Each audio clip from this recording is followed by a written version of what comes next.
Here I have a simple Next.js application. To begin, we'll need to install the GraphCMS UI Extensions React SDK. Since UI extensions are just a React app inside of GraphCMS, what we'll need to do is create a new page for our extension. I like to do this inside of a folder called Extensions and then give my extension a name. So here, let's call this my custom input.js. And this is a Next.js page. Before we get into rendering the page, let's first import the dependency that we just installed. We'll go ahead and install the wrapper component, the use UI extension React hook, the field extension type, and the field extension feature. We'll need these when we declare the function and when we use the extension. Then I'm going to go ahead and just create a simple field that will be my React component. This is where the magic happens for your component. Whatever your extension is or does, or how you would like this to be presented to your user, this my field component, this is what you are rendering inside of GraphCMS. So in this case, I'm just going to render a simple HTML input. I'm going to provide a value here, and when that value changes, I'll call the onChange handler. We can get the value and onChange as well as many others from the use UI extension hook.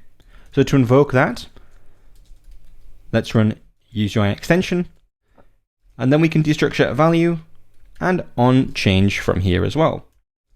You can notice there is many others that you can destructure from this hook. You can get all of the context of the current form. You can do things such as opening the asset picker, and you can call many other handlers such as onBlur, onFocus, and you can call to expand the field to make it a full screen object. Let's leave it at this for now, and let's continue creating our extension. I'm now going to create a declaration for our extension, and this is an object that takes in the extension type. This will be field. We'll then pass in the field type, and we'll need to use the field type extension type here. And we'll say that this is a string field. You'll notice you can use many others such as IDs, ints, JSON, location, relation, many others, but we'll just use string in this video. Then we need to enable what features that this UI extension has, and this will be in the format of an array. We'll pass field extension type feature here, and we will select from here the field renderer. If it's a list, you can provide a list or a table renderer, but we'll just use field renderer for now.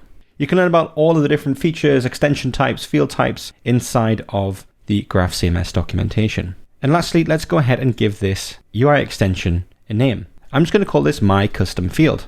Then we need to create the page or the extension that is then rendered to the user. So I'm just going to call this extension, and this will be the actual page that we return from Next.js. So since we're using Next.js, what we can do is we can go ahead and we can invoke the router using the use router hook.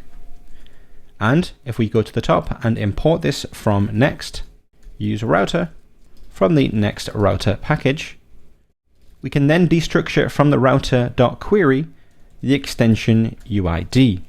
This extension UID is what will be passed to you when GraphCMS makes a request to your extension endpoint.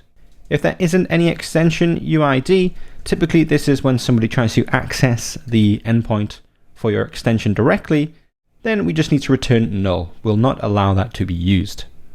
Then we'll go ahead and render to the page the wrapper, and we'll pass in the UID, and we'll pass in the declaration. Then inside of here, we need to now render my field. Then all that's left to do on this page is export as default the extension. Now if we have a full look at this page, we can see here that we have imported all of the things we need from the UIX React SDK from GraphCMS. We've created our field, which is for now just a simple input. We've declared what the UI extension should look like and what it features. And then we've created our actual Next.js page. And on this page, we are getting from the query params the UI extension ID, and then we are invoking the wrapper and passing all of those values and our component. Before we run and install this UI extension, let's fix a few things. Firstly, the HTML input in React, we need to change this. So we need to destructure the value, and I'm just reassigning it to a val, and then I'm passing that to the onChange handler from the UI extension. Secondly, let's fix the typo for our extension type, and then we'll be able to run the next server using npm run dev. And then we'll be able to head over to GraphCMS and install the UI extension inside of our project settings. Let's add a UI extension and add the endpoint.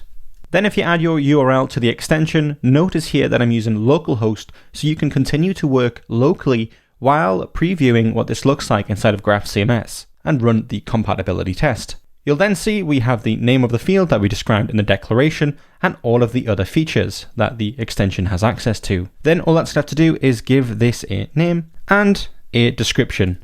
Once you're happy, authorize and install this. Now this is just a simple input, and it's not really going to show you the full power of what you can do with UI extensions. So let's go ahead and add another UI extension. This time I'm going to insert the TinyMce UI extension. And now down here, we'll give this a name of TinyMce and give it a description. Then once installed, we now have two custom UI extensions. Now inside of the GraphCMS schema editor, I can see on the right hand side from the available string fields, I have my custom input and the TinyMce. First, let's go ahead and add my custom input. We'll give this a name of my custom input just for demonstration. Then we'll go ahead and create and add that field to the page model. Then we'll go ahead and add the TinyMce. Let's create that. Now if we switch to editing content and creating a new page for our page schema, and you can see here that we've taken over the editor appearance of GraphCMS, and you can use your own inputs and UI extensions inside of GraphCMS. Here we have a default GraphCMS string field, then we have our custom HTML input, and then we have the TinyMce version of this field.